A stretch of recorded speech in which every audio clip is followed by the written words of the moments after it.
Hello and good morning to all of you. मैं आशा करती हूँ कि आप सब बिल्कुल ठीक होंगे और एक बार फिर से मैं आप सभी का स्वागत करती हूँ हमारे channel current affairs by Ravi पे।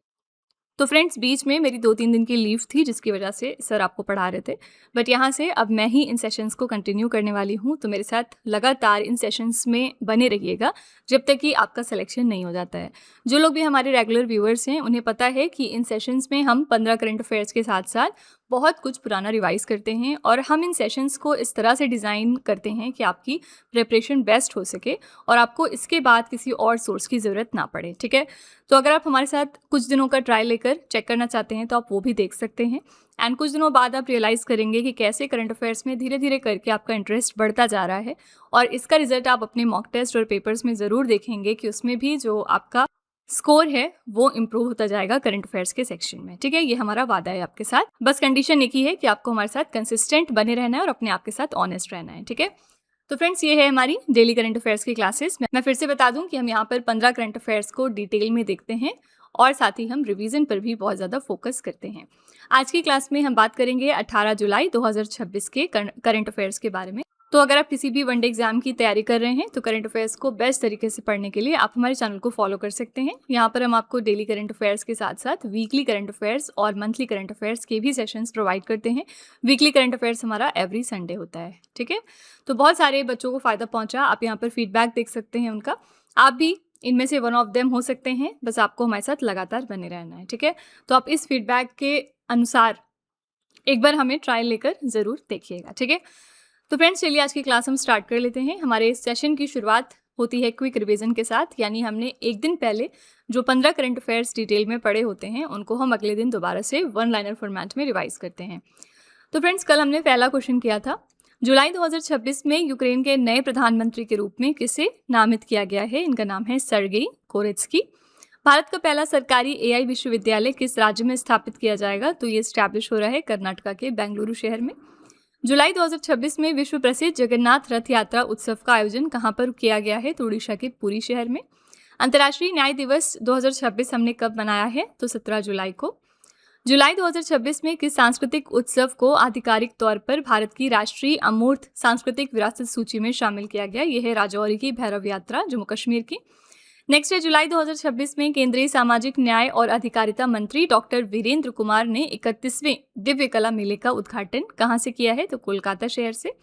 नेक्स्ट है, चीन के ऑर्डोस में आयोजित प्रथम एशियाई अंडर 23 एथलेटिक्स चैंपियनशिप 2026 में भारत ने कुल कितने पदक जीते थे? तो 16 पदक। इनमें से 3 स्वर्ण था, 4 रजत और 9 कांस्य पदक शामिल थे।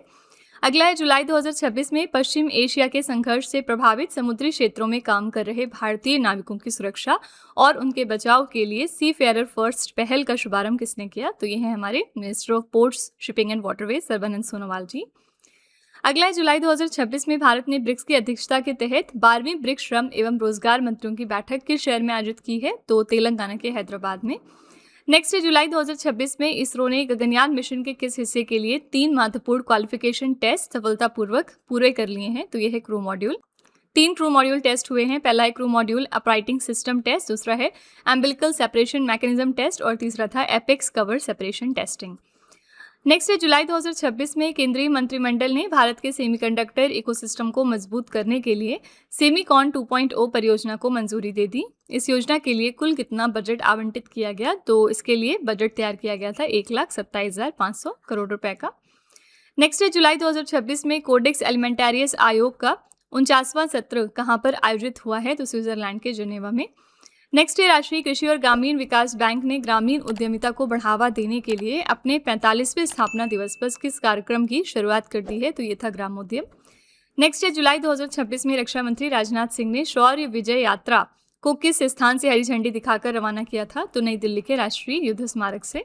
और आखिरी प्रश्न है, जुलाई 2026 में यूरोप को बैलिस्टिक मिसाइलों से बचाने के लिए किन देशों ने एक नए एंटी मिसाइल रक्षा गठबंधन का गठन कर लिया है? तो यह है यूक्रेन और यूरोपीय देश। ठीक है, तो फ्रेंड्स, ये हमारे कल के 15 मोस्ट इंपॉर्टेंट न्यूज़ हैं। अगर आप इनको फर्दर और डिटेल में समझना चाहते हैं ना, तो आप हमारा कल का लेक्चर रेफर करिएगा। वहाँ पर हमने इन क्वेश्चंस के बारे में बहुत ही डिटेल में चर्चा की थी। ठीक है, तो चलिए हम आज की अपनी क्लास अब शुरू कर लेते हैं। आज का हमारा पहला क्वेश्चन है, जुलाई 2026 में अंतर्राष्ट्रीय क्रिकेट परिषद की नवगठित गवर्नेंस रिव्यू कमेटी के नए अध्यक्ष कौन बन गए? इंटरनेशनल क्रिकेट काउंसिल की जो newly constituted governance review committee form की गई है, इसके नए चेयरमैन कौन बनाए गए? इनका नाम है मिस्टर देवजीत सैकिया। ये ऑप्शन करेक्ट है और इनका पिक्चर भी आप देख सकते हैं। अंतर्राष्ट्रीय क्रिकेट परिषद की नवगठित गवर्नेंस रिव्यू कमेटी के नए अध्यक्ष बने हैं देवजीत सैकिया। वर्तमान में वो भारतीय क्रिकेट कंट्रोल बोर्ड के सचिव हैं। इस समिति में क्रिकेट साउथ अफ्रीका के डॉक्टर मोहम्मद मूसाजी और आईसीसी की स्वतंत्र निदेशक डॉक्टर रोज रिवाज भी शामिल हैं। ठीक है, तो यहाँ पर याद रखिएगा कि ये इसके नए चेयरमैन बनाए गए हैं। देवजीत सैकिया इनका नाम है। ओके, पिछले दिनों हमने देखा था कि पार्लियामेंट में भी कुछ नई कमिटीज़ फॉर्म हुई थी एंड इसमें एक बहुत ही जो प्रोमिनेंट पोजीशन थी वो थी chairman of committee on petitions. तो इसके लिए हमारे चेयरमैन कौन बन गए? कमिटी ऑन पिटिशंस के लिए इन राज्यसभा। तो ये बनाए गए एक फेमस पर्सनालिटी जिनका नाम था मिस्टर राघव चड्ढा। और ये पिछले दिनों काफ़ी ज़्यादा न्यूज़ में भी थे। क्यों? क्योंकि पहले ये आम आदमी पार्टी के सपोर्टर थे, लेकिन बाद में इन्होंने बीजेपी को ज्वाइन कर लिया था। ठीक है, तो अभी रिसेंटली ये कमिटी ऑन पिटिशंस इन राज्यसभा के लिए चेयरमैन बने हैं। तो ये फैक्ट भी याद रखिएगा। ठीक है, बात करेंगे यहाँ पर इंटरनेशनल क्रिकेट काउंसिल की। तो ये क्रिकेट के लिए वैश्विक शासी निकाय है। इसकी स्थापना हुई थी 15 जून 1909 को। मुख्यालय इसका है कहाँ पर है? संयुक्त अरब अमीरात के दुबई शहर में। चेयरमैन है इसके जय शाह, सीईओ हैं संजोग गुप्ता और इसका पुराना नाम क्या था? इंपीरियल क्रिकेट सम्मेलन। ठीक है, क्वेश्चन नंबर 2 है, प्रधानमंत्री नरेंद्र मोदी ने जुलाई 2026 में भारत की पहली हाइड्रोजन ट्रेन जिसका नाम रखा नमो ग्रीन रेल, इसका उद्घाटन कहाँ से कर दिया है? तो क्योंकि इंडिया की ये पहली ऐसी हाइड्रोजन ट्रेन है, तो याद रखिएगा इसका इनॉग्रेशन रिसेंटली हुआ है हरियाणा के जींद से। बी ऑप्शन करेक्ट हो जाएगा। और कोई भी चीज़ अगर नेशनल लेवल पर पहली बार हो रही है या फिर इंटरनेशनल लेवल पर, तो दोनों ही केसेस में आपके एग्जाम में ऐसे क्वेश्चन पूछे जाते हैं। तो भारत की ये पहली स्वदेशी हाइड्रोजन ट्रेन है जिसका नाम रखा गया नमो ग्रीन रेल। ये ट्रेन हरियाणा में जींद टू सोनीपत सेक्शन पर चलाई जा रही है। इसके साथ ही भारत हाइड्रोजन ट्रेन का संचालन करने वाला विश्व का 5वां देश बन गया। याद रखिएगा। ठीक है, आपसे एग्जाम में ये भी फैक्ट पूछ सकते हैं कि ऐसा करने वाला इंडिया कौन से नंबर का देश बना है। अन्य 4 देश कौन से इसके पहले हैं? जर्मनी, चीन, जापान और अमेरिका।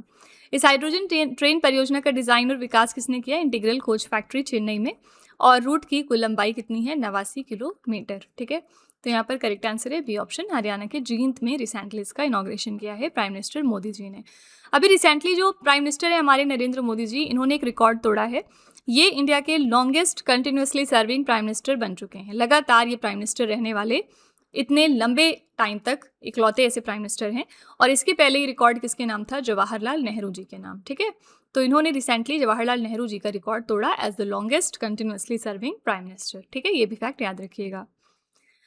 क्वेश्चन नंबर 3 है, जुलाई 2026 में केंद्रीय मंत्रिमंडल ने कितने बजटीय परिव्यय के साथ मोबाइल फोन विनिर्माण योजना को मंजूरी दे दी है?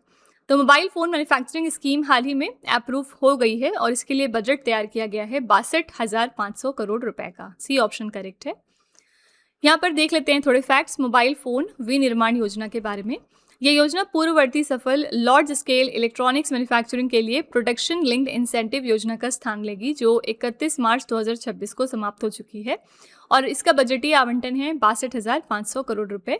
ये योजना 5 वर्षों की अवधि यानी वित्त वर्ष 2026 और 27 से वित्त वर्ष 2030-31 तक लागू रहेगी। इसके लिए नोडल मंत्रालय है इलेक्ट्रॉनिक्स और सूचना प्रौद्योगिकी मंत्रालय, मिनिस्ट्री ऑफ इलेक्ट्रॉनिक्स और IT। उद्देश्य क्या है? भारत को वैश्विक इलेक्ट्रॉनिक्स केंद्र के रूप में स्थापित करना। ठीक है, तो यहाँ पर करेक्ट आंसर था सी ऑप्शन। 62,500 करोड़ रुपए इसके लिए आवंटित किए गए हैं। ठीक है, अच्छा, इस साल का जो हमारा बजट पेश हुआ था अभी रिसेंटली, उसमें एक बात हुई थी शक्ति बिल के बारे में। ठीक है, और आपसे एग्जाम में पूछ सकते हैं कि जो शक्ति बिल है कि किस सेक्टर से रिलेटेड है, इसमें किस चीज़ के ऊपर फोकस किया गया, या फिर ये पूछ सकते हैं कि ये बिल किस चीज़ के लिए बनाया गया था। तो याद रखिएगा फार्मास्यूटिकल इंडस्ट्री के बारे में। ठीक है, तो फार्मा इंडस्ट्री को मजबूत करने के लिए शक्ति बिल पास किया गया था इस साल के बजट में। और इस साल का जो हमारा बजट था वो किसने पेश किया था? तो फाइनेंस मिनिस्टर पेश करती हैं निर्मला सीतारमण जी ने इस साल बजट पेश किया और इसी के साथ इन्होंने 9वीं बार बजट को पेश किया है संसद में।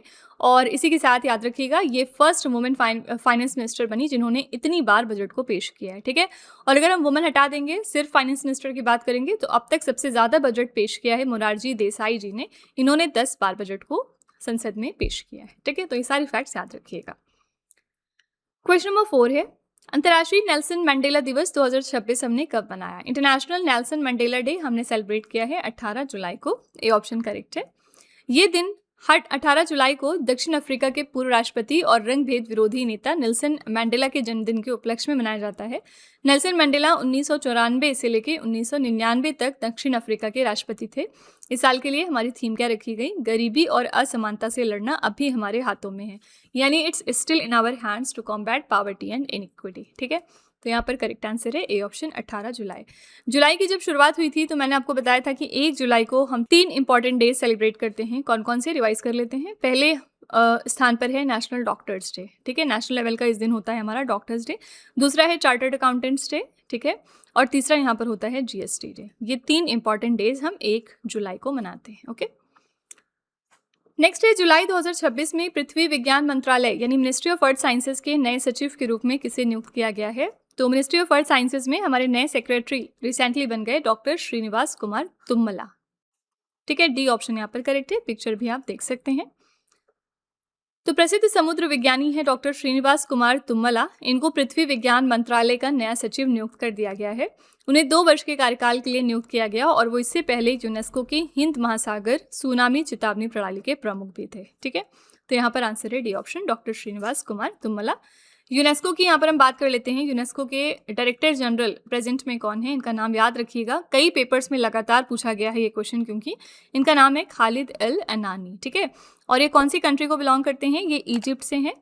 और इसी के साथ याद रखिएगा कि ये पहले अरब व्यक्ति हैं, यानी फर्स्ट फ्रॉम अरब कंट्री, और दूसरे अफ्रीकन हैं जिनको ये पोजीशन मिली है। ठीक है, तो फर्स्ट अरब पर्सन है और सेकंड अफ्रीकन पर्सन है जिनको डायरेक्टर जनरल बनाया गया यूनेस्को का। ठीक है, तो प्रेजेंट में हमारे डायरेक्टर जनरल यूनेस्को के लिए हैं खालिद अल अनानी। कंट्री याद रखिएगा, इजिप्ट कंट्री से बिलोंग करते हैं। क्वेश्चन नंबर 6 है, जुलाई 2026 में स्पेस टेक स्टार्टअप HEX-20 ने SpaceX के किस मिशन के जरिए अपना दूसरा उपग्रह कोयो लॉन्च किया है? तो कोयो को रिसेंटली लॉन्च किया गया है ट्रांसपोर्टर 17 का यूज करते हुए। कोयो का फुल फॉर्म क्या है? काइनेटिक ऑप्टिकल यो ऑब्जर्वर। केरला के थिरुवनंतपुरम स्थित स्पेस टेक स्टार्टअप HEX-20 ने SpaceX के ट्रांसपोर्टर 17 मिशन के जरिए अपना दूसरा उपग्रह कोयो सफलतापूर्वक लॉन्च कर दिया।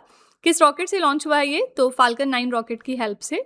इसे ताइवान के नेशनल सेंट्रल यूनिवर्सिटी के लिए विकसित किया गया और मिशन का उद्देश्य क्या था? ये उपग्रह अंतरिक्ष में अंतर्राष्ट्रीय पेलोड जैसे ताइवान का फाइबर ऑप्टिक जाइरोस्कोप और US विकसित पावर सिस्टम के इन ऑर्बिट तकनीकी सत्यापन के लिए एक ग्लोबल टेस्ट बस के रूप में कार्य करेगा। ठीक है, तो यहाँ पर करेक्ट आंसर था बी ऑप्शन, ट्रांसपोर्टर 17 यहाँ पर करेक्ट आंसर हो जाएगा। ठीक है, पिछले दिनों एक और सैटेलाइट काफ़ी न्यूज़ में था और ये था हायांग सैटेलाइट। आपसे एग्जाम में सिर्फ इतना पूछेंगे कि हायांग सैटेलाइट कौन सी कंट्री का है? याद रखिएगा चाइना का। जितने भी हायांग के सीरीज ऑफ सैटेलाइट्स आते हैं वो सबके सब चाइना के हैं। ठीक है, नेक्स्ट है जुलाई 2026 में अत्रि के शोधकर्ताओं ने अरुणाचल प्रदेश की सियांग घाटी में सॉलिटरी बी यानी अकेले रहने वाली मधुमक्खियों की किन 2 नई दुर्लभ प्रजातियों की खोज की है?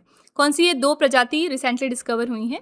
आंसर यहाँ पर हो जाएगा एलाफ्रोपोडा ट्रायंगुलाटा पहला और दूसरा है हैप्रोपोडा आदि। ठीक है, तो सी ऑप्शन करेक्ट था, उपरोक्त दोनों। ये दोनों स्पेशीज रिसेंटली हमें डिस्कवर हुई हैं अरुणाचल प्रदेश की सिलांग वैली से। पिक्चर भी आप यहाँ पर देख सकते हैं कैसी दिखती हैं ये दोनों बीज। जुलाई 2026 में Ashok trust for research in ecology and the environment के शोधकर्ताओं ने अरुणाचल प्रदेश के सियांग में सॉलिटरी बी यानी अकेले रहने वाली मधुमक्खियों की 2 नई दुर्लभ प्रजातियों की खोज की है। इनके नाम क्या क्या हैं? पहला है एलाफ्रोपोडा ट्रायंगुलाटा और दूसरा है हैप्रोपोडा आदि। ठीक है, तो पहला जो है इसका नाम इसके पेट पर मौजूद तिकोने निशानों के आधार पर रखा गया और हैप्रोपोडा आदि का नाम इस क्षेत्र में रहने वाले आदिवासी समुदाय के सम्मान में रखा गया है। ठीक है, तो आपको बस इतना याद रखना है कि ये दोनों स्पेशीज हमें कहाँ से डिस्कवर हुई हैं? तो अरुणाचल प्रदेश के सियांग वैली से। क्वेश्चन नंबर 8 है, जुलाई 2026 में भारतीय नौसेना बहुराष्ट्रीय समुद्री प्रशिक्षण कार्यक्रम ऑपरेशन सदर्न रेडीनेस 26-2 की मेजबानी कहां पर कर रही है?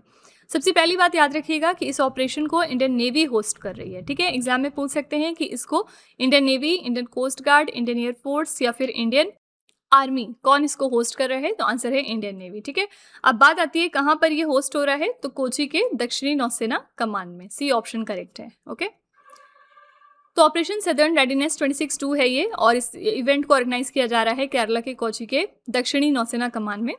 प्रतिभागी देश इसमें कौन कौन से हैं? प्रतिभागी देश इसमें 40 से अधिक देशों के नौसैनिक कर्मी हैं जो कि इसमें पार्टिसिपेट करेंगे। भारतीय नौसेना का नेतृत्व कौन कर रहा है? Combined task force 154।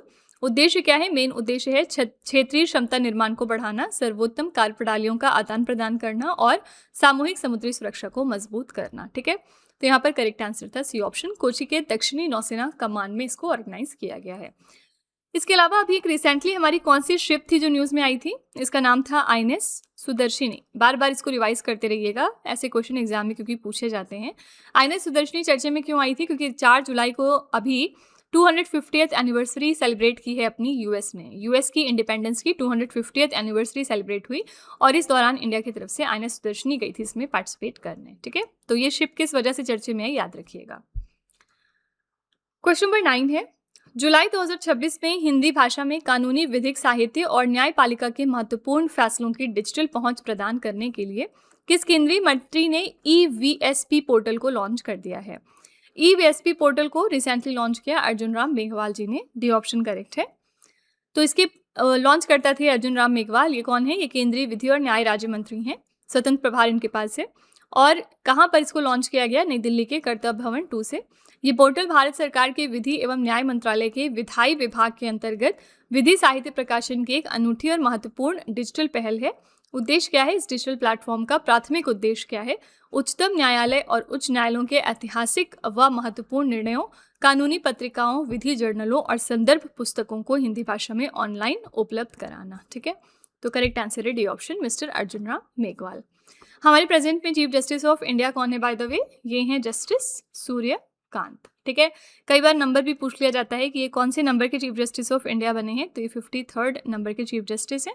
इन्होंने नवंबर 2025 में रिप्लेस किया था जस्टिस BR गवई को। जस्टिस BR गवई हमारे 52वें मुख्य न्यायाधीश थे। ठीक है, क्वेश्चन नंबर 10 है, जुलाई 2026 में प्रधानमंत्री नरेंद्र मोदी की अध्यक्षता में केंद्रीय मंत्रिमंडल द्वारा उर्वरक क्षेत्र में घरेलू उत्पादन को बढ़ावा देने और आयात पर निर्भरता कम करने के लिए किस नई नीति की मंजूरी दी गई है? तो हाल ही में एक नई पॉलिसी अप्रूव हुई है जिससे कि हमारा फर्टिलाइजर सेक्टर जो है वो बूस्ट हो सके, और इसके लिए लॉन्च की गई है राष्ट्रीय यूरिया निवेश नीति 2026, नेशनल यूरिया इन्वेस्टमेंट पॉलिसी 2026। ठीक है, इसको हम शॉर्ट में नीपू भी कहते हैं। तो प्रधानमंत्री नरेंद्र मोदी की अध्यक्षता में आर्थिक मामलों की कैबिनेट समिति द्वारा राष्ट्रीय यूरिया निवेश नीति 2026 को मंजूरी दी गई। मुख्य उद्देश्य क्या है? देश में गैस आधारित नए यूरिया संयंत्रों की स्थापना कर अतिरिक्त 10 मिलियन टन क्षमता का निर्माण करना और यूरिया उत्पादन में आत्मनिर्भरता हासिल करना। ठीक है, तो राष्ट्रीय यूरिया निवेश नीति 2026 के तहत इक्विटी पर प्रतिफल यानी रिटर्न ऑन इक्विटी देखेंगे तो न्यूनतम कितना है? 12% और अधिकतम यहाँ पर कितना है? 16%। ठीक है, तो यहाँ पर करेक्ट आंसर आपका हो जाएगा डी ऑप्शन, राष्ट्रीय यूरिया निवेश नीति 2026। क्वेश्चन नंबर 11 है, जुलाई 2026 में भारतीय नौसेना ने अपने बेड़े में माहे श्रेणी के दूसरे पनडुब्बी रोधी उथले जल के युद्धपोत आईएनएस मालवन को शामिल किया। इस युद्धपोत का निर्माण किसके द्वारा किया गया है? आपको बताना है कि ये शिप जो हमारी है इसको किसने कंस्ट्रक्ट किया है। आंसर यहाँ पर हो जाएगा आपका कोची की कोचीन शिपयार्ड लिमिटेड ने। बी ऑप्शन करेक्ट है। पिक्चर भी आप देख सकते हैं हमारी इंडियन नेवी शिप मालवन का। भारतीय नौसेना 22 जुलाई 2026 को कोची में माहे श्रेणी के दूसरे पनडुब्बी रोधी उथले जल के युद्धपोत आईएनएस मालवन को अपने बेड़े में शामिल करने जा रही है। इस अत्याधुनिक युद्धपोत का निर्माण कोचीन शिपयार्ड लिमिटेड कोची द्वारा किया गया। इस समारोह की अध्यक्षता वायुसेना के प्रमुख air chief marshal Amarpreet Singh करेंगे। ठीक है, तो यहाँ पर करेक्ट आंसर है B option, Cochin shipyard limited. D option जैसे ही आप देखेंगे garden reach ship builders and engineers, ये देखते ही आपको तुरंत याद आना चाहिए कि ये रिसेंटली 29th नंबर की हमारी नवरत्न कंपनी बनी है अभी। ठीक है, तो ये फैक्ट याद रखिएगा। और इसके पहले 28th नंबर की हमारी नवरत्न कंपनी कौन सी बनी थी? ये थी चेन्नई पेट्रोलियम कॉर्पोरेशन लिमिटेड। तो ये दोनों आपके करंट अफेयर्स बिल्कुल 1 महीने के ही हैं, तो इनको भी आपको याद में रखना है। ठीक है, कहने का मतलब क्या है फ्रेंड्स कि आपको इस तरह से ऑप्शंस भी देखना चाहिए, और कोई भी चीज़ आप पढ़ रहे हैं ना तो थोड़ा सा अपने दिमाग पे जोर डाला करिए कि इसके बारे में और आप क्या जानते हैं। ठीक है, इससे क्या होती है? आपकी थिंकिंग एबिलिटी बढ़ती है और करंट अफेयर्स को आप ज़्यादा दिन तक फिर याद रख सकेंगे। ओके, क्वेश्चन नंबर 12 है, जुलाई 2026 में नई दिल्ली में बिम्स्टेक के राष्ट्रीय सुरक्षा प्रमुखों की 5वीं बैठक संपन्न हो गई। इस बैठक की अध्यक्षता किसने की थी? तो ये 5th मीटिंग थी बिम्स्टेक नेशनल सिक्योरिटी चीफ्स की, और ये रिसेंटली नई दिल्ली में कंक्लूड हुई है। इस मीटिंग को चेयर किया था हमारे national security adviser mister Ajit Doval ने। नई दिल्ली में संपन्न हुई बिम्स्टेक के राष्ट्रीय सुरक्षा प्रमुखों की ये 5वीं बैठक थी और इसकी अध्यक्षता भारत के राष्ट्रीय सुरक्षा सलाहकार अजीत डोभाल ने की है। इस बैठक में आतंकवाद, साइबर सुरक्षा और समुद्री सुरक्षा जैसे मुद्दों पर चर्चा की गई। ठीक है, बिम्स्टेक का फुल फॉर्म क्या है? The bay of Bengal initiative for multi sectoral technical and economic cooperation. इसकी स्थापना हुई थी 6 जून 1997 को। मुख्यालय इसका कहाँ पर है? बांग्लादेश के ढाका में। महासचिव हैं इंद्रमणि पांडे, ये भारत से हैं, ये इंपॉर्टेंट है। सदस्य देश इसमें कुल कितने आते हैं? तो 7। कौन कौन से? बांग्लादेश, भूटान, भारत, नेपाल, श्रीलंका, म्यांमार और थाईलैंड। ठीक है, तो यहाँ पर करेक्ट आंसर हो जाएगा सी ऑप्शन, अजीत डोभाल। जितने भी इंपॉर्टेंट ऑर्गेनाइजेशंस होते हैं ना, उनके हेडक्वार्टर्स वगैरह याद रखा करिए। और पिछले दिनों हमने बात की थी यहाँ पर आसियान की। आसियान में पहले 10 मेंबर हुआ करते थे, लेकिन अभी जो लेटेस्ट कंट्री है जिसने ज्वाइन किया आसियान को, ये कौन सी है? ये थी टिमोर लेस्टे। ठीक है, और इसी के साथ अब यहाँ पर आसियान में 11 मेंबर हो चुके हैं। तो ये फैक्ट बहुत ही इंपॉर्टेंट है, याद रखिएगा। ठीक है, क्वेश्चन नंबर 13 है, जुलाई 2026 में युवा मामले और खेल मंत्रालय ने किस खेल संस्था की अंतरिम कार्यकारी समिति को तत्काल प्रभाव से सशर्त मान्यता प्रदान की है? तो यहाँ पर किस स्पोर्ट बॉडी की हम बात कर रहे हैं? करेक्ट आंसर हो जाएगा भारतीय जूडो महासंघ, बी ऑप्शन। ठीक है, तो केंद्रीय युवा मामले और खेल मंत्रालय ने भारतीय जूडो महासंघ की नवनिर्वाचित अंतरिम कार्यकारी समिति को तत्काल प्रभाव से सशर्त मान्यता प्रदान कर दी है। खेल मंत्रालय ने स्पष्ट किया कि ये मान्यता दिल्ली उच्च न्यायालय में चल रहे चुनावी मामलों के अंतिम फैसले के अधीन रहेगी। भारतीय जूडो महासंघ की बात करेंगे तो स्थापना इसकी हुई थी 1965 में। मुख्यालय इसका नई दिल्ली में है और इसके अध्यक्ष करंट में कौन है? न्यायमूर्ति पंकज नकवी, सेवानिवृत्त हैं। ठीक है, तो यहाँ पर करेक्ट आंसर है बी ऑप्शन, भारतीय जूडो महासंघ। क्वेश्चन नंबर 14 है, जुलाई 2026 में जारी ब्रांड फाइनेंस इंडिया 100 2026 की रिपोर्ट के अनुसार भारत का सबसे मूल्यवान टायर ब्रांड कौन सा निकला है? तो इंडिया की मोस्ट वैल्यूएबल टायर ब्रांड साबित हुई है MRF। ठीक है, सी ऑप्शन करेक्ट है। ब्रांड फाइनेंस इंडिया 100 2026 की रिपोर्ट के अनुसार भारत की सबसे बड़ी टायर निर्माता कंपनी MRF लिमिटेड को भारत का सबसे मूल्यवान और सबसे मजबूत टायर ब्रांड घोषित किया गया। इस रिपोर्ट के अनुसार MRF टायर्स की ब्रांड वैल्यू 863 मिलियन अमेरिकी डॉलर तक पहुंच गई है। 2025 और 26 की रिपोर्ट में MRF को विश्व के शीर्ष 3 सबसे मजबूत टायर ब्रांडों में शामिल किया गया, जिसका ब्रांड स्ट्रेंथ इंडेक्स स्कोर था कितना? 100 में से 87.7। ठीक है, तो यहाँ पर करेक्ट आंसर है सी ऑप्शन, MRF। ठीक है, ब्रांड एम्बेसडर्स की बात करेंगे तो अभी रिसेंटली कल्याण ज्वेलर्स जो है, इन्होंने अपना नया ब्रांड एम्बेसडर किसको बना लिया है? तो इन्होंने एक्ट्रेस सारा अली खान को अपना नया ब्रांड एम्बेसडर नियुक्त किया है। ठीक है, याद रखिएगा फैक्ट। क्वेश्चन नंबर 15 है, सुप्रीम कोर्ट ने कक्षा 9 के बजाय केंद्रीय माध्यमिक शिक्षा बोर्ड यानी CBSE को किस कक्षा से तीसरी भाषा शुरू करने का सुझाव किया है? तो यहाँ पर क्लास 5 और 6 यानी कक्षा 5 और 6 यहाँ से तीसरी भाषा यानी 3 लैंग्वेज पॉलिसी की शुरू करने की जो एडवाइस है वो दी है सुप्रीम कोर्ट ने। ठीक है, 3 लैंग्वेज पॉलिसी है क्या? 3 लैंग्वेज पॉलिसी शिक्षा मंत्रालय की एक नीति है जिसे नेशनल एजुकेशन पॉलिसी यानी राष्ट्रीय शिक्षा नीति 2020 के तहत स्कूलों में लागू किया गया। मेन एम क्या था? छात्रों को बहुभाषी बनाना और भारतीय भाषाओं को बढ़ावा देना। 3 लैंग्वेज पॉलिसी मौजूदा 2026 और 27 के सेक्शन से लागू कर दी गई है। नई पॉलिसी के मुताबिक स्टूडेंट्स को 2 भारतीय भाषाएं और 1 विदेशी भाषा पढ़नी होगी। ठीक है, तो यहाँ पर करेक्ट आंसर हो जाएगा बी ऑप्शन, कक्षा 5 या 6। आपने अभी कुछ दिनों पहले जस्टिस लीजा गिल का नाम जरूर सुना होगा। ये चर्चे में इतना क्यों आई हैं? क्योंकि ये फर्स्ट चीफ जस्टिस बन गई हैं आंध्र प्रदेश के हाई कोर्ट में। ठीक है, तो आपसे एग्जाम में पूछ सकते हैं कि ये कहाँ की फर्स्ट फीमेल चीफ जस्टिस बनी है? तो याद रखिएगा आंध्र प्रदेश हाई कोर्ट में। ठीक है, तो ऐसे जो फीमेल एम्पावरमेंट के करंट अफेयर्स आते हैं ना, वो काफ़ी इंपॉर्टेंट हैं आपके एग्जाम के लिए। तो फ्रेंड्स, ये थे आज के हमारे most important 15 current affairs. I really hope कि आपको ये हमारा सेशन पसंद आया होगा। लास्ट में हम आपके लिए एक छोटा सा टेस्ट रखते हैं 3 क्वेश्चन का, जो इसी वीडियो में से होता है, ये चेक करने के लिए कि आपने कितना पढ़ा, कितना समझा। आज का पहला क्वेश्चन है आपके लिए, जुलाई 2026 में अंतर्राष्ट्रीय क्रिकेट परिषद की नवगठित गवर्नेंस रिव्यू कमेटी के नए अध्यक्ष कौन बन गए? दूसरा क्वेश्चन है, अंतर्राष्ट्रीय नेल्सन मंडेला दिवस 2026 हमने कब मनाया है? और तीसरा क्वेश्चन है, जुलाई 2026 में नई दिल्ली में बिम्स्टेक के राष्ट्रीय सुरक्षा प्रमुखों की 5वीं बैठक संपन्न हो गई। इस बैठक की अध्यक्षता किसने की है? ठीक है, तो ये 3 क्वेश्चंस आपके लिए हैं एज अ होमवर्क। इनका जवाब आपको कमेंट में जाके लिखना है। इसी के साथ हमारी क्लास यहाँ पर एंड होती है। आप अपना फीडबैक कमेंट में ज़रूर लिखिएगा कि आपको ये क्लास कैसी लगी। अगर आपको लगता है कि ये क्वेश्चंस एनीवेज आपको हेल्प कर रहे हैं आपके मॉक टेस्ट या फिर पेपर्स में, तो प्लीज़ एक छोटा सा रिव्यू आप हमारे कमेंट में ज़रूर डाल दीजिएगा, ताकि जो हमारे दूसरे नए व्यूअर्स आते हैं चैनल पर वो भी हमारे ऊपर ट्रस्ट कर सकें। तो फ्रेंड्स, इसी तरह के बेस्ट क्वालिटी कंटेंट और अच्छी प्रेपरेशन के लिए आप हमारे चैनल के साथ जुड़े रहिए। मिलते हैं नेक्स्ट क्लास में। Till then stay tuned. Thank you so much for watching. Also don't forget to like, share and subscribe our channel. तो फ्रेंड्स, वीडियो को एंड करने से पहले बस यहाँ पर एक छोटी सी इन्फॉर्मेशन है आपके लिए।